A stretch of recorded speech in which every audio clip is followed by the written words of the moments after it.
بسم اللہ الرحمن الرحیم۔ السلام علیکم پیارے دوستو، آج کا واقعہ ہے آخری وقت میں معافی۔ طائف سے آپ جنوب کی طرف سفر کرتے جائیں تو ایک پہاڑی سلسلہ ہے جہاں چھوٹے چھوٹے گاؤں ہیں۔ یہ وہی علاقہ ہے جہاں اللہ کے رسول صلی اللہ علیہ وآلہ وسلم نے اپنا بچپن گزارا تھا۔ اماں حلیمہ سیدہ اسی علاقے کی رہنے والی تھی۔ پہاڑوں کے ان سلسلوں میں آج بھی آپ کو بدو بکریاں چرواتے ہوئے نظر آئیں گے۔ ابو مشہور نامی ایک چرواہا اپنے ساتھ بکریوں کا ریوڑ لے کر صبح کو نکلتا تھا۔ بارشوں کے بعد پہاڑوں پر خودرو پودے اس کی بکریوں کی خوراک بنتے۔ شام کو وہ چھوٹے چھوٹے جوہڑوں سے بکریوں کو پانی پلاتا ہوا اپنے گھر واپس آ جاتا۔ ایک دن شام ڈھلے اس کی بکریاں تو واپس آ گئی مگر ابو مشہور واپس نہیں آیا۔ رات کے اندھیرے میں اس کا بیٹا اور رشتہ دار اس کی تلاش میں نکلے تو ناکام واپس لوٹے۔ اگلے دن صبح سویرے پھر گاؤں سے نوجوان کا ایک گروہ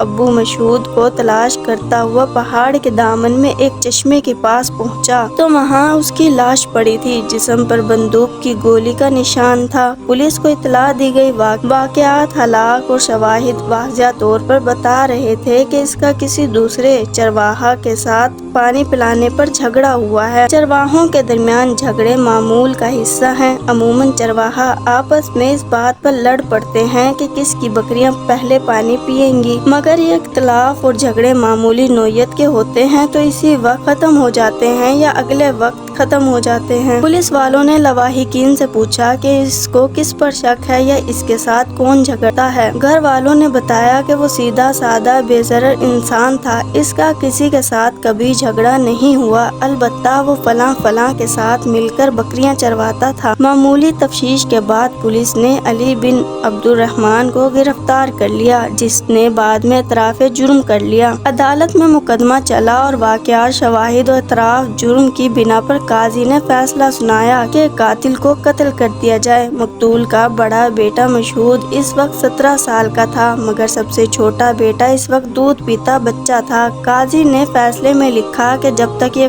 بچہ بالغ نہ ہو جائے اس وقت تک حکم کی تکمیل نہ کی جائے گی۔ چنانچہ قاتل کو جیل میں ڈال دیا گیا۔ اس وقت قاتل کی عمر 42 سال کی تھی۔ اس کو جیل میں 18 سال تک اپنی پھانسی کا انتظار کرنا پڑا، کیوں نہ جب تک سب سے چھوٹا بیٹا 18 سال کا نہیں ہو جاتا اس وقت تک فیصلے کی تنفیذ نامکمل تھی۔ اس کو اپنے دوسرے بھائیوں کے ساتھ یہ فیصلہ کرنا تھا کہ آیا قاتل کو معاف کر دیا جائے یا اس سے اپنے باپ کے خون کا بدلہ لیا جائے۔ علی بن عبد الرحمن نے یہ سارا وقت دو احتمالات کی کشمکش میں گزارا کہ آیا اس کو لواحقین معاف کرتے ہیں یا اسے قتل کی سزا ملے گی۔ ابو مشہود کا چھوٹا بیٹا جو اب یتیم ہو چکا تھا، اس کا نام نہ جانے کیوں یتیم رکھا گیا تھا۔ پھر ایک دن آیا جب یتیم کی عمر 18 سال ہو چکی تھی۔ اب اسے اپنے بھائیوں کے ساتھ فیصلہ کرنا تھا کہ باپ کے قاتل کو معاف کرنا ہے یا بدلہ لینا ہے۔ ادھر دستور کے مطابق قبائل کے سرکردہ افراد جمع ہوئے۔ انہوں نے ورثاء سے کہا کہ خون بہا لے لیں اور قاتل کو معاف کر دیں۔ عموماً سعودی عرب میں خون بہا کی قیمت کم و بیش 1,20,000 ریال ہے، مگر یہ ورثاء پر ہے کہ وہ اس رقم کو قبول کر لیں یا زیادہ کا مطالبہ کریں۔ ادھر ورثاء نے انکار کر دیا کہ وہ خون بہا قبول نہیں کریں گے۔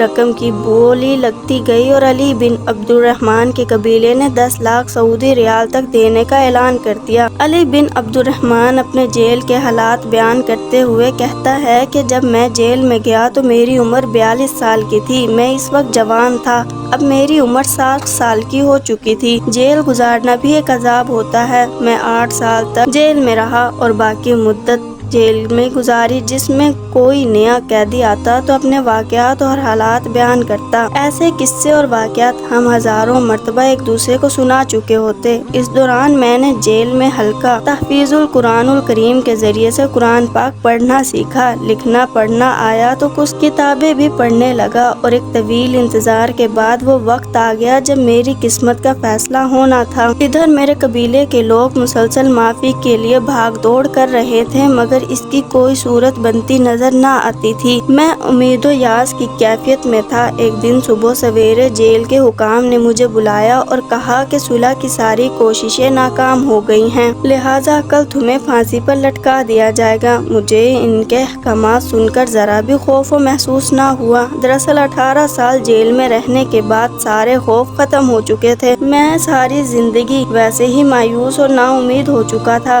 کل کا دن میری زندگی کا آخری دن ہوگا۔ میں نے اپنی آنکھیں بند کر لی، دیوار سے ٹیک لگا کر بیٹھ گیا۔ میں سوچ رہا تھا اپنا بچپن، اپنی جوانی، اپنی بیوی، بچے، رشتہ دار، احباب، دوست، خاندان اور قبیلے کے افراد یاد آ رہے تھے جنہوں نے اب دیت کے 10 لاکھ ریال کے علاوہ اس میں ایک قطع زمین بھی شامل کر دیا تھا۔ میں نے جتنا قرآن یاد تھا پڑھ ڈالا۔ وہ رات میری زندگی کی عجیب و غریب رات تھی۔ ساری رات نیند نہ آئی۔ میں نے ذکر اذکار اور نوافل میں وقت گزار دیا۔ صبح سویرے ہی جیلر آ گیا۔ میرے قدموں میں بیڑیاں ڈال دی گئی، ہاتھوں میں ہتھکڑیاں۔ ساتھیوں نے اشک بار آنکھوں سے الوداع کہا۔ میں نے بڑی حسرت کے ساتھ ان دیواروں پر آخری نظر ڈالی اور پولیس کی کڑی نگرانی میں چل پڑا۔ جیل کی گاڑی کا دروازہ کھلا، مجھے اندر دھکیل دیا گیا اور تھوڑی دیر کے بعد میدان قصاص میں اتارا گیا۔ میری آنکھوں پر پٹی بندھی ہوئی تھی مگر لوگوں کی آوازیں میرے کانوں میں آ رہی تھی۔ لوگوں کی ایک بڑی تعداد میرے قتل کا منظر دیکھنے کے لیے جمع تھی۔ میرے رشتہ دار، عزیز و اقارب ایک دن میرے جانے کا افسوس کریں گی اور ایک دن پہلے مجھ سے الوداعی ملاقات کر چکے تھے۔ مجھے بٹھا کر عدالتی اہلکار نے میرے جرم کا اعلان کیا، میرا اعتراف جرم اور قاضی کا فیصلہ، سپریم کورٹ کا فیصلہ، سب لوگ دم بخود سن رہے تھے۔ پھر جلاد کا حکم دیا گیا کہ مجرم کا سر قلم کر دیا جائے۔ وہ آگے بڑھا، اس نے تلوار اپنی میان سے نکالی۔ میں نے کلمہ پڑھتے ہوئے سوچا ابھی تلوار میری گردن کو الگ کر دے گی۔ میں نے اپنی ساری قوتوں کو جمع کیا کہ اچانک ایک آواز گونجی، جاؤ میں نے تمہیں اللہ کی رضا کے لیے معاف کیا۔ یہ مقتول کے بڑے بیٹے کی آواز تھی۔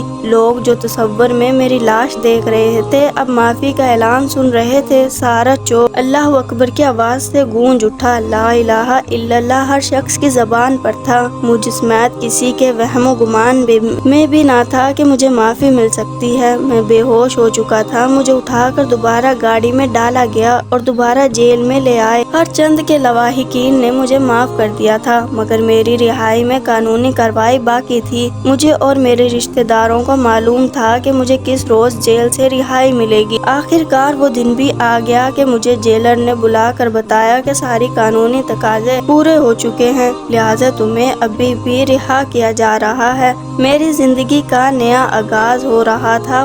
خوشی کے اس موقع پر مجھے اتنا وقت بھی نہ ملا کہ میں اپنے رشتہ داروں کو اطلاع دے سکوں کہ میں رہا ہو چکا ہوں، اب میں آ رہا ہوں۔ میں جیل سے نکلا تو ایک ٹیکسی نظر آئی۔ میں نے اس کو اشارہ کیا اور لپک کر اس میں بیٹھ گیا۔ میرے ذہن میں اپنا گھر آیا، رشتہ دار یاد آئے۔ وہ کون سا وقت ہوگا کہ میں ان کے درمیان ہوں گا، مگر اچانک ہی میں نے ایک فیصلہ کیا۔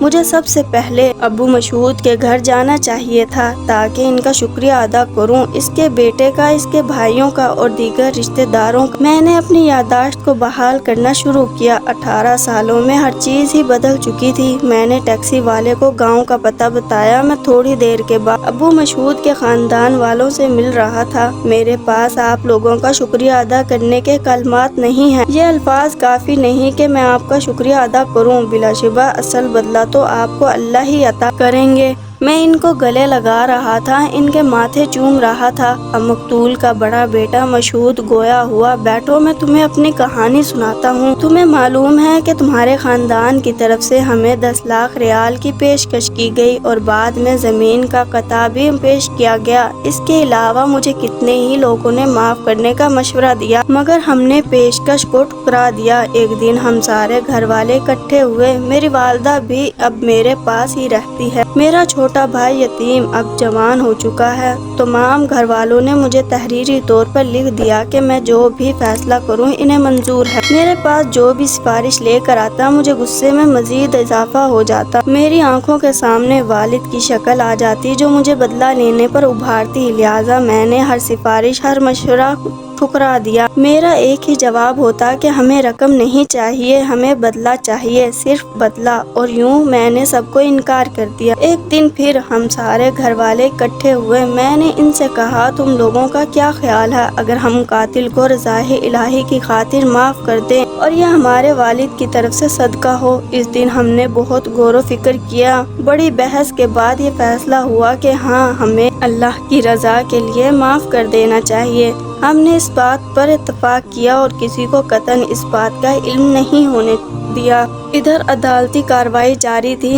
ہم سے پوچھا گیا کہ کیا صلح کی کوئی امید یا صورت ہے، مگر میں نے مکمل انکار کر دیا، حتیٰ کہ پولیس کو حکم کی تنفیذ کا آرڈر مل گیا۔ مجھ سے آخری مرتبہ پھر پوچھا گیا کہ کیا تم معاف کرتے ہو یا قصاص لینا چاہتے ہو؟ میں نے معاف کرنے سے انکار کر دیا اور قصاص لینے پر اصرار کیا اور پولیس والوں سے کہا کہ میں اپنے بھائیوں اور عزیز و اقارب سمیت قصاص کے وقت حاضر ہوں گا۔ پھر جب تمہیں میدان قصاص عدل میں لایا گیا، تمہاری آنکھوں پر پٹی بندھی ہوئی تھی اور تم ہمیں نہیں دیکھ رہے تھے۔ عدالتی اہلکار نے جرم تمہارے اعتراف جرم اور قاضی کا فیصلہ پڑھ کر سنایا۔ پھر جلاد نے تلوار نکالی، وہ تمہاری گردن مارنے جا رہا تھا کہ میں نے ہاتھ کے اشارے سے اسے روکا اور آگے بڑھ کر اس کا ہاتھ پکڑ لیا اور ساتھ ہی اعلان کیا کہ میں نے اللہ کے لیے تمہیں معاف کر دیا ہے۔ میں کسی شخص کے کوئی تعریف یا مدح نہیں چاہتا، میں نے سارا کام اللہ کی رضا کے لیے کیا ہے۔ اگر میں اپنی مداح یا شہرت چاہتا تو سب میرے پاس سفارشیں آ رہی تھی۔